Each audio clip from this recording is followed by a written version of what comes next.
Ave, նորից ես եմ ամանդուր ձենով տղեն, իսկ ես աղավան եմ, մենք նորից պատվալում ենք, որտեղ ինձ պար վերացել են մամայի հակաս պահածոները, իսկ դա նշանակում է, որ այսօր նորից խոսելու ենք բարձր տեխնոլոգիաներից։ Այսօր կփորձեմ հնարավորինս հասկանալի բացատրել ինչ է բանացանցը։ Հայերեն անվանում գուցե ոչ ոքի ոչինչ չասի, անգլերեն այս երևույթը կոչվում է Internet of Things։ Հանդիպած կլինեք նաև ռուսերեն տարբերակին Internet Vishey։ Ես երևույթի իմ սեփական անվանում ունեմ առարկայացանց։ Չգիտեմ որ տերմինն ինչքան կապրի ժամանակը ցույց կտա։ Հիմա, ինչ է դա, ինչ է բանացանցը։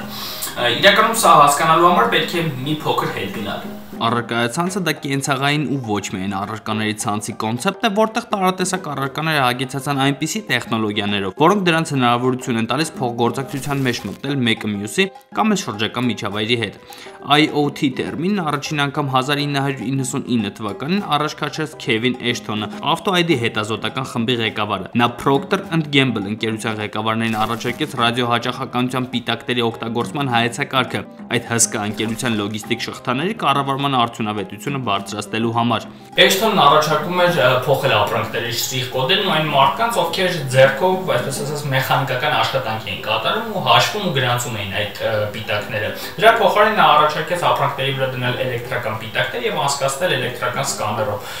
Որպեսզի ավելի պարզ բացատրեմ, սուպերմարկետներում բոլորդ էլ տեսել եք այն, որ ապրանքը անցկացնում են ու գինը հայտնվեց։ Բանացանցի ալտերնատիվ ու միջին վիճակագրական քաղաքացուն առավել հասանելի ձևակերպումը կհնչի մոտավորապես այսպես. ինքնավար սարքավորումների էկոհամակարգ, որոնք կարող են միմյանց հետ գործակցել ու փոխանակվել տվյալներով առանց մարդու միջամտության։ Եվ հենց այդ ժամանակից սկսած, այսինքն ոչ այնքան հեռավոր 1999-ին, միգուցե նաև մի փոքր ավելի շուտ շուկայում, կրկնում եմ շուկայում, իսկ շուկայում ասելով նկատի ունեմ այն շուկայում, որտեղից գնաց ապրանքներն օգտագործում ենք մեր կենցաղում, այսինքն հանրային շուկայում, սկսեցին հայտնվել խելացի մակնշմամբ տարատեսակ ապրանքներ։ Սկզբում դրանք հրաշքի պես մի բան էին, բում։ Հետո արդեն այնքան խորացան, որ խելացի մակնշումը սկսեց հայտնվել այնպիսի ապրանքների վրա, որ լուրջ խելացի ժամացույցով ու հեռախոսով արդեն ոչ ոքի չէ զարմացնի, սակայն կամաց մեր կենցաղում սկսեցին հայտնվել խելացի բաժակ, սրճեպ, սառնարան, լվացքի մեքենա, օրորոց, սեքս, ռոբոտ, ակվարիում, ընդ որում հայկական արտադրության գրողը տանի խելացի զուգանակոնքի երկու տարբեր կոնցեպտներ կան։ Մեկ մարդ էր հանդիպում խելացի ազգային ժողովում։ Տեսեք, այդ բոլոր սարքավորումներն ինչ-որ գործողություններ էին կատարում ու տվյալներ էին փոխանակում տարատեսակ այլ սարքերի հետ,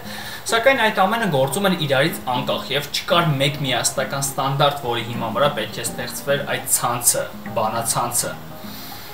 Այ ինչ է կարծում, որն է այս բոլոր սարքավորումներին միավորող, այսպես ասած, հիմնական առանցքը։ Նա ասինել իրենք վրդի խելացի է։ Չէ, այդ բոլոր սարքերը կպած են ինտերնետին։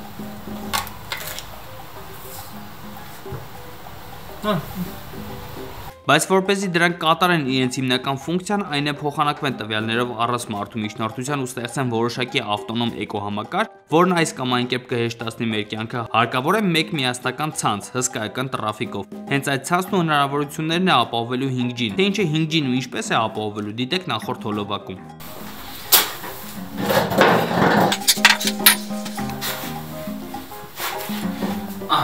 Բայց ինչ է նշանակում առանց մարդու միջամտությամբ փոխանակվել տվյալներով ու ինչ է դա տալու մեզ։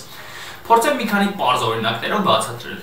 Տեսեք, շատ է խոսվում առանց վարորդ մեքենաների մասին։ Առայժմ առանց մարդու միջամտության տվյալների փոխանակումն այս ոլորտում պատկերացնելը մի փոքր դժվար է։ Դեռ մեքենաներն էլ այնքան շատ չեն ու հիմնականում գտնվում են փորձարկման կամ կոնցեպտուալ փուլերում։ Սակայն կգա մի օր, իսկ այդ օրը սարերի հետևում չէ, երբ կստեղծվի ամբողջովին ինքնավար երթևեկության համակարգ, որտեղ սովորական մեքենաների հետ զուգահեռ բավականին շատ կլինեն նաև առանց վարորդ մեքենաները։ Ու եթե մոտակայքում գտնվող մեքենաների հեռավորությունն ու արագությունը կարելի է հասկանալ հատուկ տվիչների միջոցով եւ ըստ այդմ կարգավորել արագությունը, ապա հեռավորության վրա գտնվող մեքենաների դեպքում դա մի փոքր բարդ կլինի։ Այդ մեքենաներն արդեն կփոխանակվեն իրենց տեղակայման վայրով, արագությամբ, ընդ որում այդ խրախճանքին կմիանան նաև լուսացույցները, որոնք մեքենաներին կուղարկեն լույսը փոխելու հաճախականությունը, ըստ որի էլ մեքենան կկողմնորոշվի, ինչ արագությամբ գնա, երբ արգելակի եւ այլն։ Իդեպ, չգիտեմ ինչի մասին հիմա կխոսեմ, նման բան կա թե չէ, կամ նման մտահղացում, այս լրիվ հավանական է։ Օրինակ, մեքենան կարող է տվյալները փոխանակվել հենց ձեր սմարթֆոնի հետ։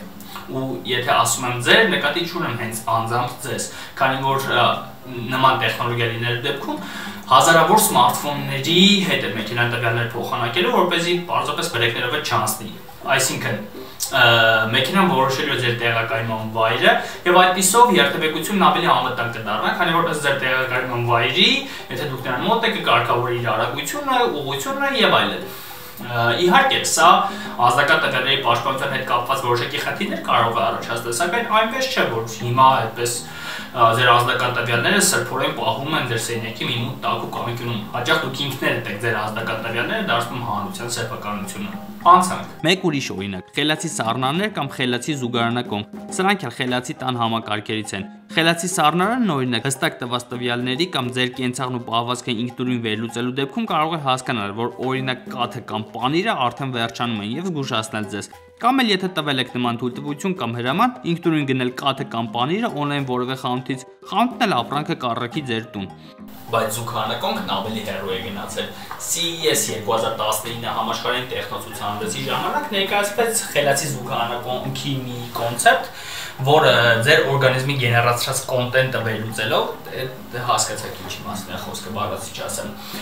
կարողանում է հասկանալ արդյոք ունեք մասնագիտության հետ կապված որևէ խնդիր կամ որևէ հիվանդություն եւ այդ տվյալներն ուղարկել ձեր բժշկին կամ անհրաժեշտության դեպքում շտապօգնություն կանչել։ Զուգանակոնքը, Կարլ, զուգանակոնքը։ Կամ ինչպես նախորդ հորվակում օրինակ բերեցի, կարող է լինել ջրաչափերի միասնական ցանց, որոնք չափիչ սարքերի տվյալները կմշակեն ու կուղարկեն որևէ սերվերի, այնպես որ ջրի տեսուչները պետք է սկսեն նոր աշխատանք փնտրել։ Կարող է լինել նաև քաղաքային լուսավորության ցանց, ջրամատակարարման ցանց եւ այլն։ Սրանք բազմաթիվ օրինակներից մի քանիսն են, որոնք ձևավորում են խելացի քաղաքը, այսինքն քաղաքային որոշ ենթակառուցվածքներ փոխանակվում են տվյալներով առանց մարդու միջամտության։ Սա մի քանի անգամ թեթևացվի քաղաքային ադմինիստրացիայի գործը եւ տվյալների, այդպես ասած, մշակումը փոխանակումը կլինի ավելի ճշգրիտ ու մի քանի անգամ ավելի արագ, կփոքրացնի նաեւ կոռուպցիայի գործոնը։ Իհարկե, այս նախագիծը դեռ կատարելության հասնելու համար երկար ճանապարհ ունի անցնելու, սակայն կոնցեպտներն ու բոլոր տեխնոլոգիաները արդեն կան, այնպես որ մնում է սպասել։ Բայց այս տեմպերով մեր մոտ դա այնքան էլ շուտ չի լինի։